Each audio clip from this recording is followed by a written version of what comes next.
இது latest powerful model எல்லா கம்பெனியும் ஃபாஸ்ட்டாக ரிலீஸ் பண்ணிகிட்டே போகிறாங்க. இவங்க மைத்தாஸை மட்டும் ரிலீஸ் பண்ணல. ஏன்னா அவங்க என்ன சொல்கிறாங்க, இந்த மாடல் ரொம்ப பவர்ஃபுல்லாக இருக்கு, இது நம்ம அப்படியே கொடுத்தோம்னா இதை வந்து தீய சக்திகள் பயன்படுத்தலாம். கண்ட்ரிக்கு ஒரு இன்டர்நெட் ஆக்சஸ் இருக்குன்னா அதில் வெளியே நம்ம எதிரிகள் கிட்ட இருந்தும் இல்லை விஷமிகள் கிட்ட இருந்தும் தினம் ஒரு நொடியும் அச்சுறுத்தல்கள் வந்து கொண்டே இருக்கு. இந்த மாதிரி ஒரு ஏஐ மாடல் வந்து ஒரு ஃபியூ வீக்ஸ்லேயே இந்த மாதிரி ஒரு இனிஷியேட்டிவ் எடுத்திருக்கிறது பெரிய விஷயம். அதே சமயம் இந்த எந்த அளவுக்கு அச்சுறுத்தல் அவங்க காது வரைக்கும் போயிருக்குன்னா அதுவும் பெரிய விஷயமா இருக்கும். இப்போ நீங்க பார்த்தீங்கன்னா ஆயிரக்கணக்கான கோடி வந்து எதிரி நாடுகள் பண்றதும் இல்லையோ டிஜிட்டல் அரெஸ்ட்னு பண்றாங்க.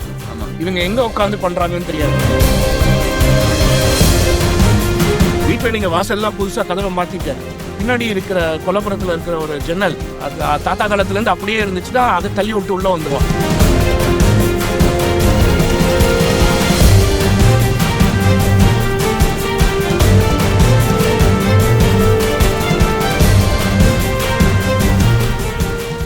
வணக்கம் வெங்கட். வணக்கம் ஷீல்.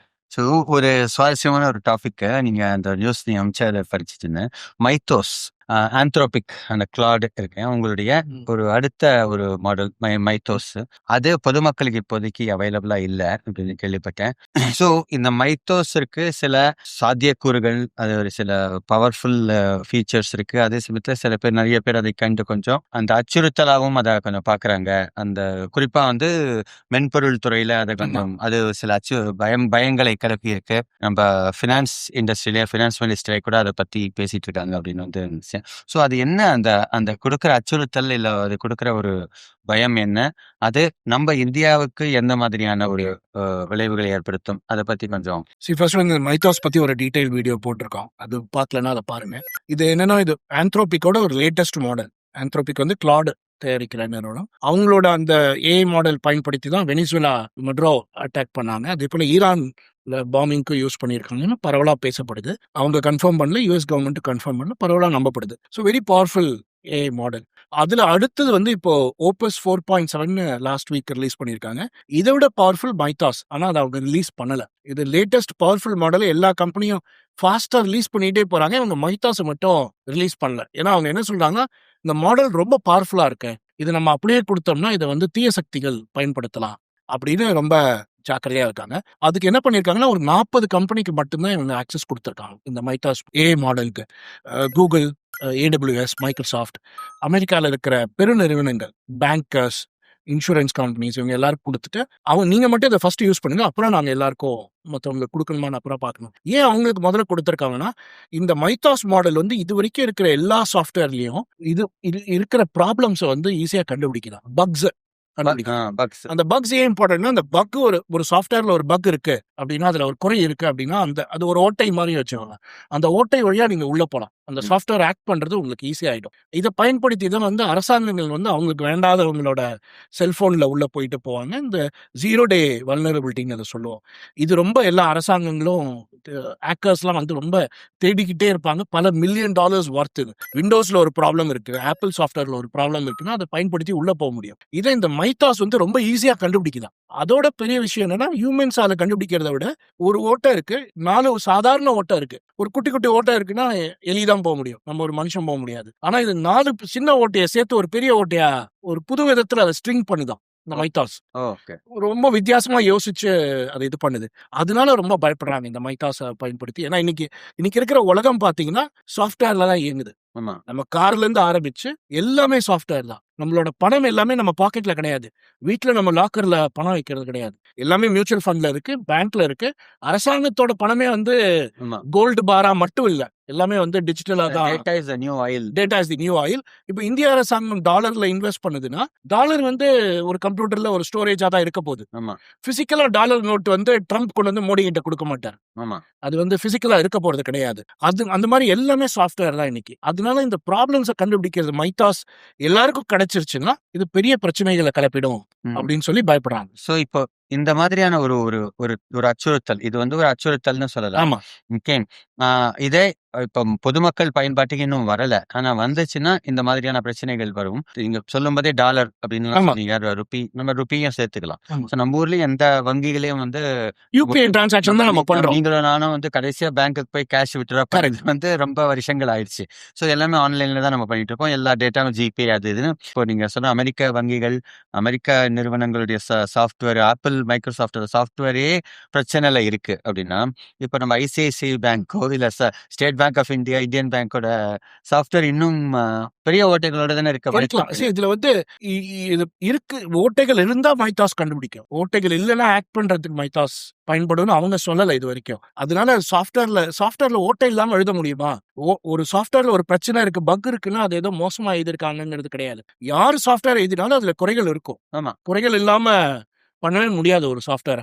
அந்த குறைகளுக்கு தான் டெஸ்டிங்னு சொல்லுவோம். டெஸ்ட் ட்ரிவன் டெவலப்மெண்ட் அப்படிங்கும்போது இந்த குறைகளை ஐடென்டிஃபை பண்ணிடுவோம் மேக்ஸிமம். ஆமா. அதை முடிஞ்ச அளவுக்கு குறைச்சிடும். அதுதான் முடிஞ்ச அளவுக்கு தான் குறைக்க முடியும். இந்த மைத்தாஸ் வந்து இந்த ப்ராப்ளமை கண்டுபிடிக்கிறது ஒரு விதத்துல நல்லது. இப்போ ஆப்பிள்லயோ விண்டோஸ்லயோ இல்ல லினக்ஸ்ல கூட எடுத்துக்கிட்டீங்கன்னா அந்த பிரச்சனைகள் என்ன இருக்குன்னு தெரிஞ்சிருச்சுன்னா அதை ஃபிக்ஸ் பண்ணிட முடியும். ஸோ மைத்தாஸ் வந்து அதோட ஒரு சைடு ப்ராப்ளம் இருந்தாலும் இன்னொரு சைடு அது பெனிஃபிட்டாவும் வரத்துக்கு வாய்ப்பு இருக்கு. ஸோ இப்போ இதை என்ன பண்ணணும், இந்த 40 நிறுவனங்களுக்கு கொடுத்துருக்காங்கன்னா அவங்க அதோட நிறுத்திட மாட்டாங்க. கண்டிப்பா மற்ற நாடுகளுக்கு கொடுப்பாங்க. இந்த 40 நிறுவனங்கள் முதல்ல அவங்க கிட்ட இருக்கிற சாஃப்ட்வேர் பிரச்சனையை ஃபிக்ஸ் பண்ணிட்டாங்கன்னா அந்த மாடலும் கத்துக்கும் எப்படி இதை இது பண்றதுன்னு.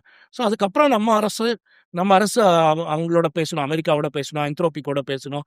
பேசி நம்ம பெருநிறுவனங்களுக்கு ஐசிஐசிஐக்கு, ஆர்பிஐக்கு, ஸ்டேட் பேங்க்குக்கு ரைட்ஸ் வாங்கி கொடுத்தாங்கன்னா அவங்களும் அந்த ப்ராப்ளம்ஸை கண்டுபிடிச்சு ஃபிக்ஸ் பண்ண உதவும். இதுல இப்ப அதற்கான முயற்சியில ஏதாவது நம்ம அரசாங்கம் நமக்கு ஆக்சஸ் வந்துருச்சான்னு நமக்கு செய்திகள் இல்லை. ஆந்த்ரோபிக் மைத்தாஸுக்கு நமக்கு இந்தியாவுக்கு ஆக்சஸ் கிடைச்சிருக்கான்னு நமக்கு இது வரைக்கும் அதிகாரப்பூர்வமா தெரியல. பெரிய நிறுவனங்களுக்கு கொடுத்துருக்கலாம். இப்போ அமேசானுக்கு கிடைச்சிருக்கு, மைக்ரோசாஃப்ட் கிடைச்சிருக்குன்னா அவங்களோட பெரிய கஸ்டமரா இருக்கிறவங்களுக்கு அவங்க இதை ஷேர் பண்ணியிருக்கலாம். அது நமக்கு தெரியாது. இது வரைக்கும் கன்ஃபார்ம் நியூஸ் கிடையாது.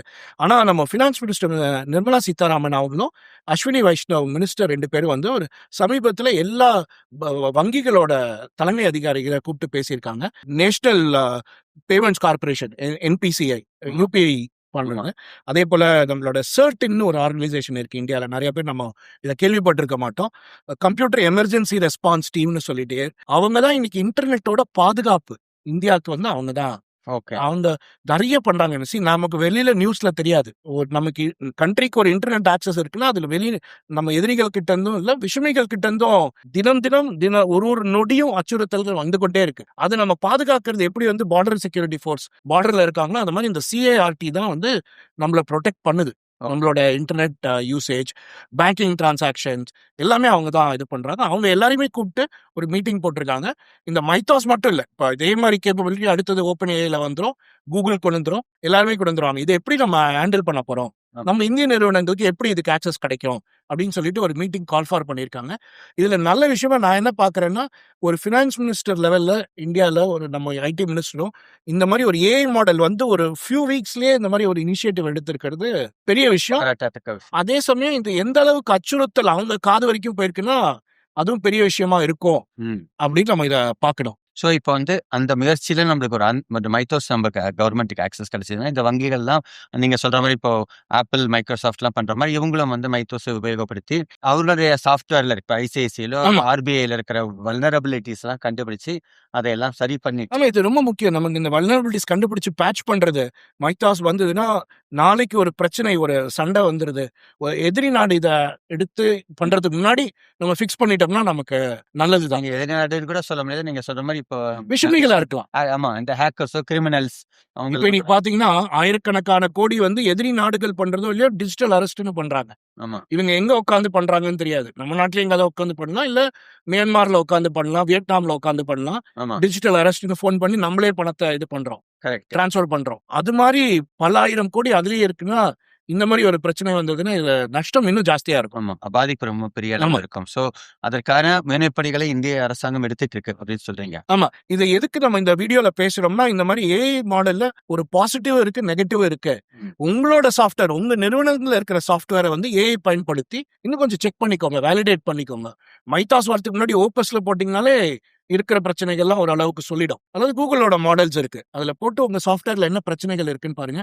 முக்கியமா கடந்த ஒரு 6 மாசமா 1 வருஷமா அப்டேட் பண்ணாம பல ஆண்டுகளா பயன்படுத்துற சாஃப்ட்வேர் நம்ம அதுக்கு அப்டேட்ஸே பண்ணிருக்க மாட்டோம். ஆமா. அதுதான் வந்து பிரச்சனைகள் வரும். வீட்ல நீங்க வாசல்லாம் புதுசா கதவை மாத்திட்டு பின்னாடி இருக்கிற கொல்லப்புறத்துல இருக்கிற ஒரு ஜன்னல் அது தாத்தா காலத்துல இருந்து அப்படியே இருந்துச்சுன்னா அதை தள்ளி விட்டு உள்ள வந்துரும். அது மாதிரி நம்ம பார்க்கணும். அது ரொம்ப முக்கியமா இருக்கும். இதே அன்னைக்கு அந்த மீட்டிங்லயே வந்து ஐடி மினிஸ்டர் சொல்லியிருக்காரு, ஃபினான்ஸ் மினிஸ்டர் சொல்லியிருக்காங்க. இதை நாங்க வந்து ஏஐ வந்து த்ரெட்டா மட்டும் பார்க்கல, கவர்மெண்ட் ஆஃப் இந்தியால இருந்து ஒரு பாசிட்டிவாவும் பாக்குறோம் அப்படின்னு அவங்க சொல்லியிருக்காங்க. ஏன்னா இது ஜிஎஸ்டிலயே நமக்கு நிறைய தரவுகள் இருக்கு. நம்ம வாங்குற எல்லா டிரான்சாக்ஷன்லுமே ஆமா. ஜிஎஸ்டி இருக்கு. போய் ஒரு பிஸ்கெட் பாக்கெட் வாங்கினா கூட அதுல ஒரு ஜிஎஸ்டி நமக்கு இதுவாகுது. ஐடி ரிட்டர்ன்ஸ், அப்புறம் கவர்மெண்ட் ஆஃப் இந்தியாவுக்கு வேரியஸ் அதர் டேட்டா கிடைக்குது. இந்த டேட்டாலாம் வச்சு இன்னைக்கு நம்ம கண்ட்ரிஸ் கிரெடிட் ஸ்டார்வ்டு கண்ட்ரி, அவ்வளோ கிரெடிட் கிடையாது. நம்ம எல்லாருக்குமே வந்து கிரெடிட் ஸ்கோர் பார்த்து கடன் கொடுக்க முடியாது. பட் ஜிஎஸ்டி டிரான்சாக்ஷனை பார்த்து கொடுக்கலாம். ஒரு பொட்டி கடை கொடுக்கலாம்னா அவனுக்கு வந்து பெருசா கிரெடிட் ஸ்கோர் இருக்காது. கிரெடிட் ஸ்கோரே இருக்காது. ஃபினான்ஷியல் நெட்வொர்க்ல வந்திருக்க மாட்டான், ஆனால் ஜிஎஸ்டியில் இருப்பான். அதை பயன்படுத்தி அவனுக்கு கிரெடிட் கொடுக்க முடியும். இந்த மாதிரி பாசிட்டிவ் இது பண்ண முடியும். யூபிஐ டிரான்சாக்ஷன்ஸ்ல ஃப்ராடு கண்டுபிடிக்கிறது ஒன்று, அதை பொறுத்து கிரெடிட் கொடுக்க முடியும். இல்லை எந்த இடத்துல வந்து ஒரு புவரா இருக்காங்க, இங்க டிரான்சாக்ஷன்ஸே நடக்கல, அவங்களுக்கு வந்து நம்ம ஒரு கவர்மெண்ட் இன்டர்வென்ஷன் பண்ணணும், இந்த மாதிரி இல்லாம யூஸ் பண்ணலாம் அப்படின்னு சொல்லியிருக்காங்க. ஸோ இதுல ஒரு பாசிட்டிவும். ஸோ இதை வந்து நம்ம எப்படி பயன்படுத்துறோம்? இப்போ நம்மளுக்கு முதல்ல ஆக்சஸ் கிடைச்சதுன்னா அதை வச்சு நம்ம இதை என்னென்னலாம் வந்து பயன்பாடுகளை நம்ம இதில் கொண்டு வர முடியும், என்னென்ன தவறு நம்ம குறைகளை கண்டுபிடிச்சு சரி பண்ணிக்க முடியும் அப்படிங்கிறது இதில் ஒரு முக்கியமான ஒரு விஷயம். ஸோ ரொம்ப இன்ட்ரெஸ்டிங்கான ஒன்று. இது நம்மளுக்கு மைத்தோஸ் விரைவில் நம்மளுக்கு ஆக்சஸ் கிடைக்கணும் அப்படின்னு நம்ம வந்து வாழ்த்துவோம். ரொம்ப நன்றி வெங்கட். ரொம்ப தேங்க்ஸ்.